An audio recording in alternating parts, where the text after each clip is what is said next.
did pretty well, you got a small monetary reward. If you did medium well, you got a medium monetary reward. And if you did really well, if you were one of the top performers, you got a large cash prize. Okay? We've seen this movie before. This is essentially a typical motivation scheme within organizations, right? We reward the very top performers, we ignore the low performers, and the other folks kind of in the middle. Okay, you get a little bit. So what happens? They do the test, they have these incentives. Here's what they found out. One, as long as the task involved only mechanical skill, bonuses worked as they would be expected. The higher the pay, the better their performance.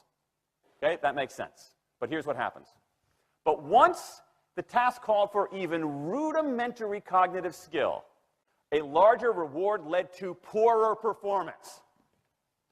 Now this is strange, right? A larger reward led to poorer performance? How can that possibly be? Now, what's interesting about this is that these folks here who did this are all economists, two at MIT, one at the University of Chicago, one at Carnegie Mellon, okay, the top tier of the economics profession. And they're reaching this conclusion that seems contrary to what a lot of us learned in economics, which is that the higher the reward, the better their performance. And they're saying that once you get above rudimentary cognitive skill, it's the other way around.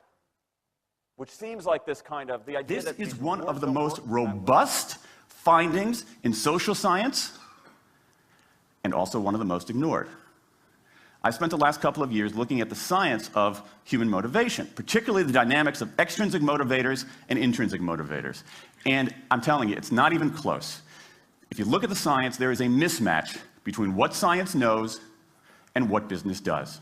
And what's alarming here is that our business operating system, think of the set of assumptions and protocols beneath our businesses, how we motivate people, how we apply our human resources.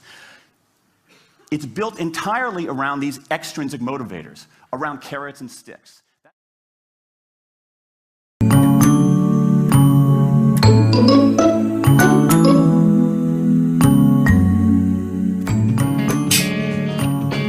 Organizational citizenship behavior. Now we are going to see the description of organizational citizenship behavior. Organizational citizenship behavior is a person's voluntary involvement in an organization or a company.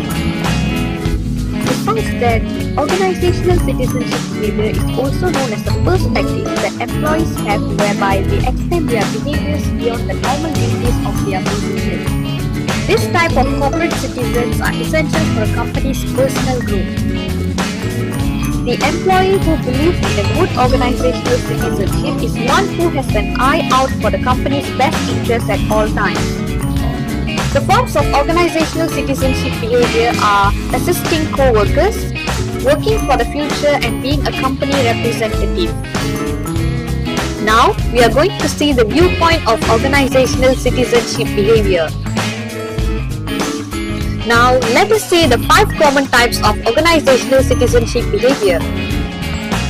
The first common type of organizational citizenship behavior is altruistic. Altruistic is defined as the longing to help or generally not expecting a reward in a competition for that particular help while someone exhibiting altruistic behavior in a particular group.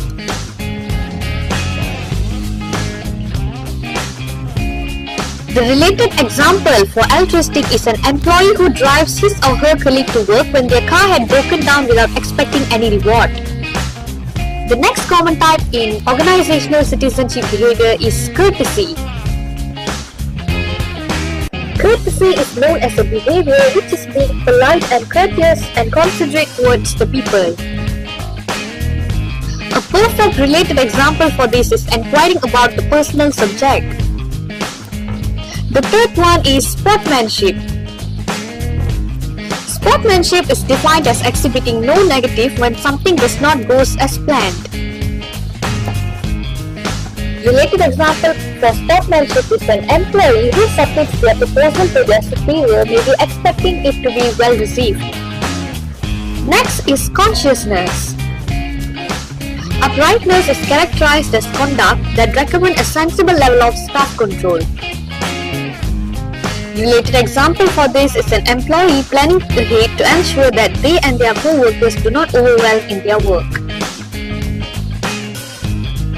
The last common type is known as civic virtue. Civic virtue is a behavior that exhibits how well a person represents an organization. Related example for the civic virtue is how well somebody speaks to their business and how they may support that particular business. Now let's see the advantages and disadvantages of organizational citizenship behavior. The first advantage is occupational fulfillment. There is experimental confirmation for the broadly held conviction that fulfill specialized perform better. However, this is correlational, not causal. The second advantage is execution evaluation. Laborers who take part in OCB have a tendency to get better equation evaluation by the administrator. Next, let us see the disadvantages of organizational citizenship behavior.